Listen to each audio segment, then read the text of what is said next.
My dear friends, I'm Nick. I'm glad to be here in our studio with my dear friend Daryl from United States. Daryl came here in Albania many years ago. One of our topics today is about changes and how is the life as an expat here in Albania. So Daryl, thank you so much for accepting our invitation. Well, you're welcome, Nick. It's good to be here with you. Thank you. Tell us a bit, you come from the US and you came in Albania many years ago. What year you arrived in Albania and how was Albania during that time? But first of all, tell us, how did you choose, to come from US in Albania? Well, my wife and I came to Albania for the first time in 1993, just 2 years after communism fell. And a year before that, our pastor and some other friends had come to Albania to kind of explore the nation. They actually helped, one of those friends actually helped to bring some lawyers in to help establish the Constitution of Albania. Oh my goodness, really? To help make sure that freedom of religion was part of the Constitution, and really to make sure that it was a well-written Constitution, or at least a decently written. Now, whether Albania is following it or not, I do not know, but they were part of that. And so my wife and I, Debbie and I, were invited to come here as part of a team. We painted some schools, we did some other things. In 1993, it was really a sad time. I think in 1993, it was 1 year after the collapsing of the communists here. 2 years. 2 years, okay, so it was 2 years. But yeah, things, we would drive through the countryside and you would see greenhouses that all the glass was broken out and stolen. Tell us a bit about Albania of 1993. How was Albania during those times? I'm born in 1990, so that was like, I was 3 years old when Daryl, he came first time in Albania. So I'm looking today at Albania and I'm seeing such a beautiful country with mountains, with rivers, with sea, and it's really amazing. And as well, Tirana is quite developed. But I'm very curious, how was in 1993? Tell us a bit, how was the traffic in 1993? How many cars you can see on the street? How were the people in 1993?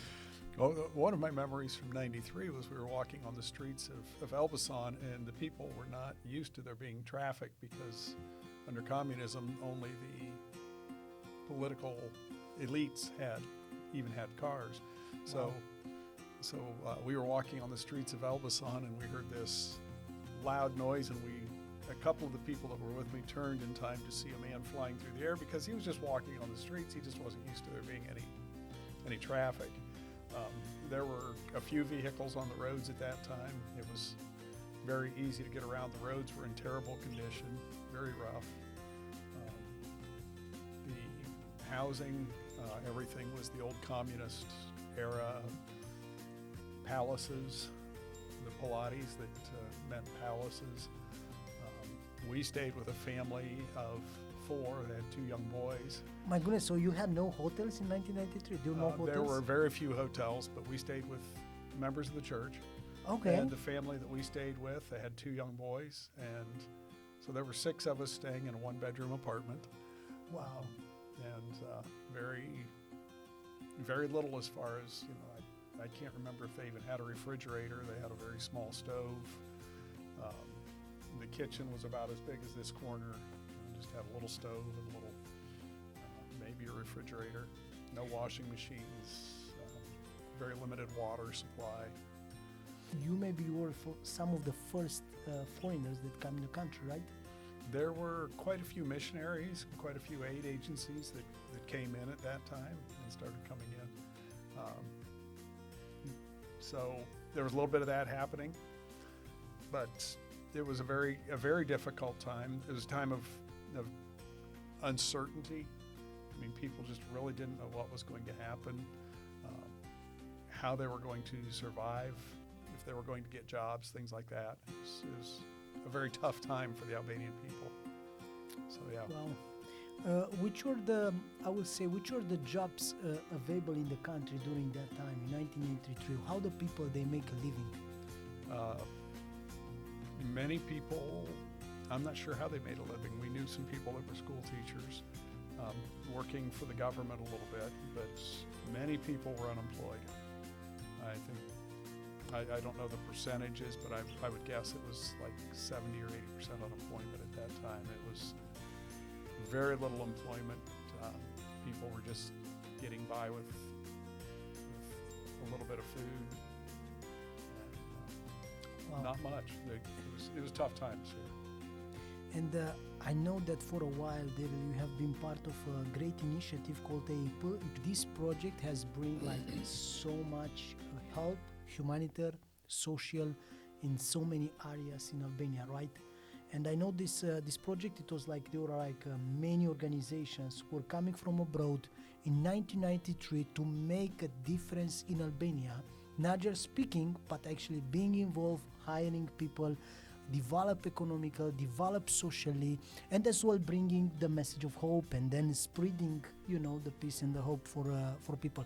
You mentioned something that is crucial during that time. You help, I mean, your friends help Albania in building the freedom of speech, the freedom of religion, which is quite a very important topic during these days. And I just remember a couple of days ago, it was the Vice President of United States in Munich, and he spoke about freedom of speech, freedom for journalists, freedom of religion, freedom for prayer in Europe. And he mentioned some situation in Sweden, in UK. And I remember about UK, there were some people who were like put even under the judge, and they were like, I think they get also some fees, I mean some penalties from the government, because they were like 50 meters away from abortion clinic, and they were like praying there. And there was an old man, he was praying 50 meters away, and the judge, he says that somehow he interfered with the freedom of the people who are doing there to make an abortion, right? Yeah. So that is like crazy. So we really need freedom in Europe again and again. So we really need that. It's, with any freedom, you have to continually fight for it. Not in a battle, but just to be Expressing expressing yourself exercise. and keeping, whether it's freedom of religion, freedom of speech, whatever that freedom is, freedom to travel around, just different freedoms that you can lose very quickly. Within a generation, it's very easy to lose those freedoms. You know, freedom is like the muscles. So if you don't use your muscles, it became fat. You don't use them, you lose them, right? You don't use the muscles, you lose the muscles. That's interesting, right? Daryl, I want to ask you now regarding Albania. If you look to Albania in 1993, and you are looking to Albania in 2025, and I was just meeting with a friend, and we spoke together, and he spoke to me about some of the businesses he's doing here in the country, and I was amazed. I was amazed by the progress which is taking place in this country. I know that there is a big gap between the very rich people and as Yes. well very poor people. So we have a big gap growing in that.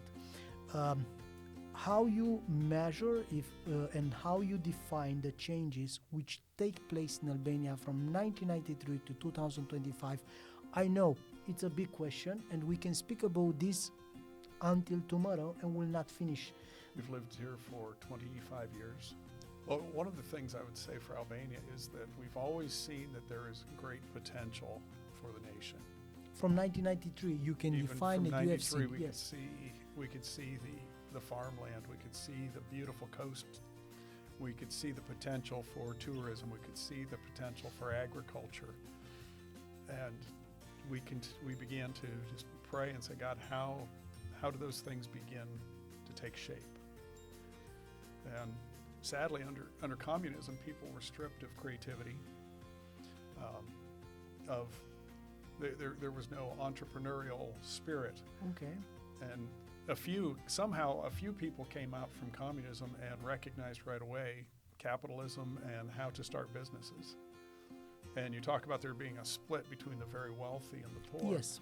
There were some that very quickly knew how to start businesses for some reason. And It was on their blood. You know, the Albanians, they know how to make businesses. we, And I well, have seen, some do, a few.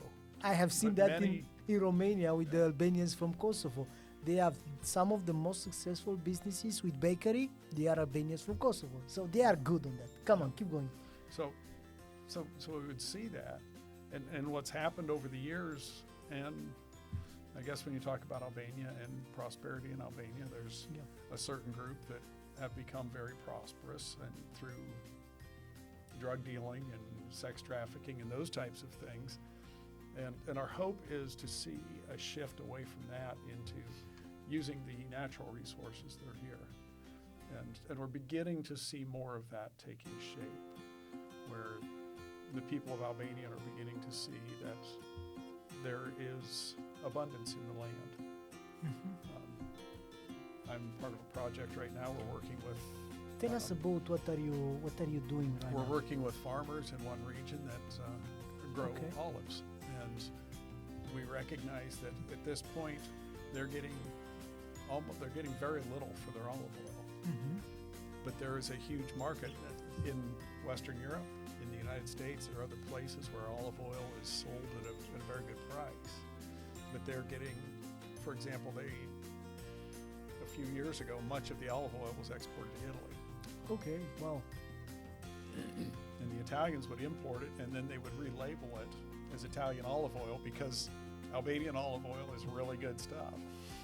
So they would relabel it as Italian olive oil and then sell it for a much higher price.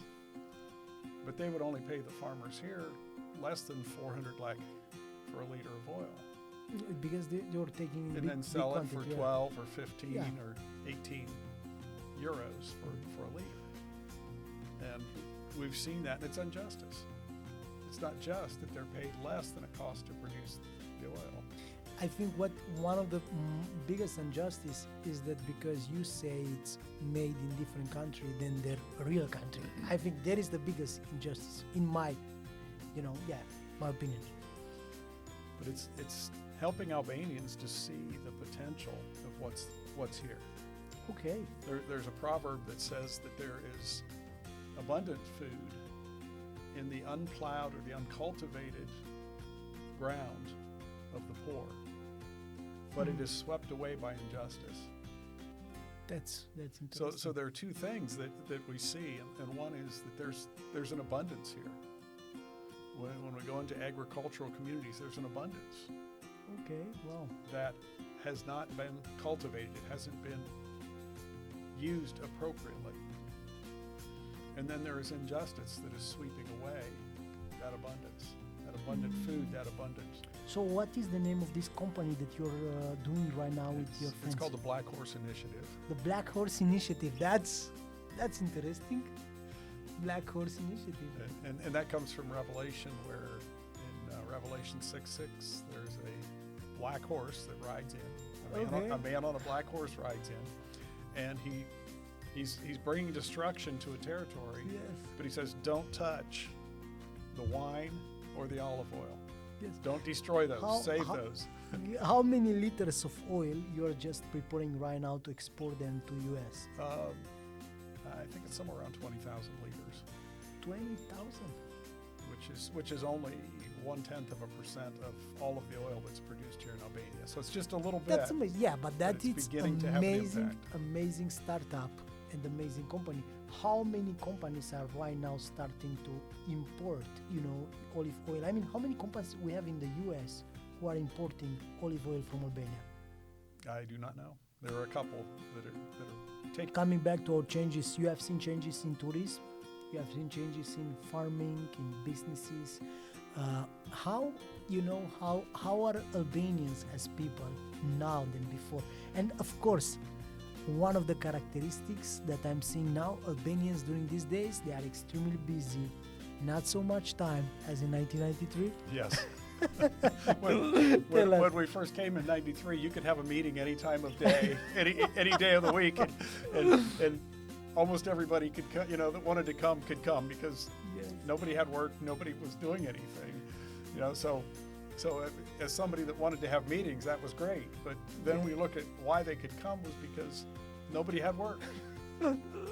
Now you need to call So- Nestorian 5-6 times in order for him to come for a meeting, and he's only a student, right? Yeah. Couple of times, it was Yeah. so funny. Okay. But the interesting thing, I so often I hear Albanians, oh, there's no hope. There's nothing good happening. And I think back to 93 and where this nation was in 93 and what conditions were here, that people lived, as I said, a family of four living in an apartment, a one-bedroom apartment they didn't have hot water. They didn't have any of those things. And most families, even if you go to the village, to many of the villages, they've got a house now where the children have their own bedroom. They've got indoor bathrooms, a nice house. You go out and there's produce everywhere. There's food in the stores. In 93, it was difficult some days to find food. Wow.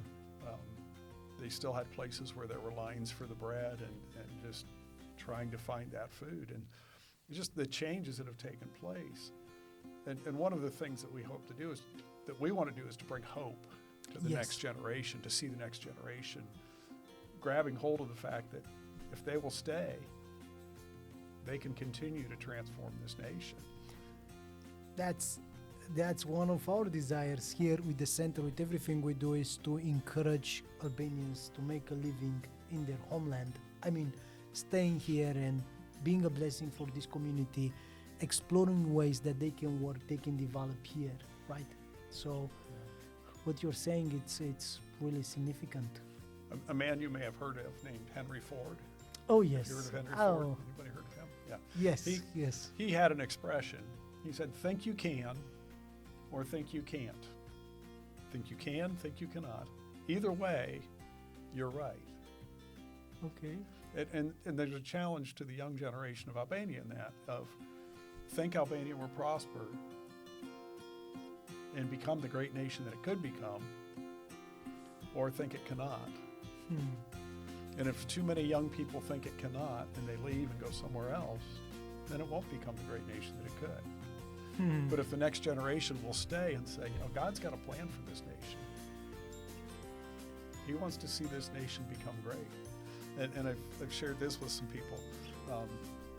God made a promise to Abraham in Genesis 12 that those that take care of you, Abraham, you're my children, your family, those that take care of your family, I will bless. And a very simple thing happened here in 1944 during World War II. The Albanians protected the Jews. That's, yeah. The Jews are God's family. They're Abraham's family. So there's a promise. Those that bless you, God said, I will bless. So there's a promise to Albania that God wants to bless this nation. And after 1944, Albania turned their back on God and they pushed him away. But there's this promise. It's like, I look at it like a Christmas present sitting under the tree. And it's been sitting there. And after World War II, under communism, they kind of like ignored God, didn't want that present. So it's been sitting there waiting for this nation to open it. And slowly it's being opened. There are blessings coming into the nation. I look at the airport, my first year into the airport, there were goats on the runway when we landed. There were soldiers standing around with machine guns. They had a hand cart that they brought our luggage into this little one-room airport. And there were about, I don't know, maybe 10 flights a week in and out of Albania.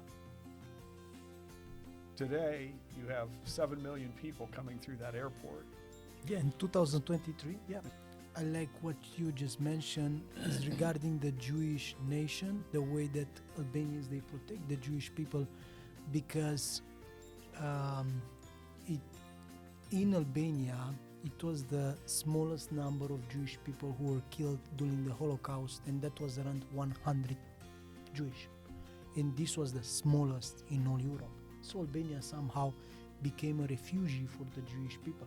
And someone told me, very interesting, that the Muslims, they were the one who protect the Jewish people during those days, which is amazing.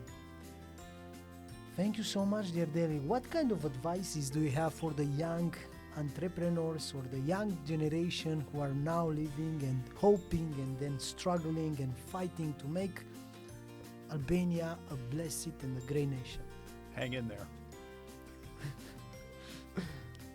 keep pressing in, and ask God what to do. Find mentors. Find those that will help. Don't despise the wealthy.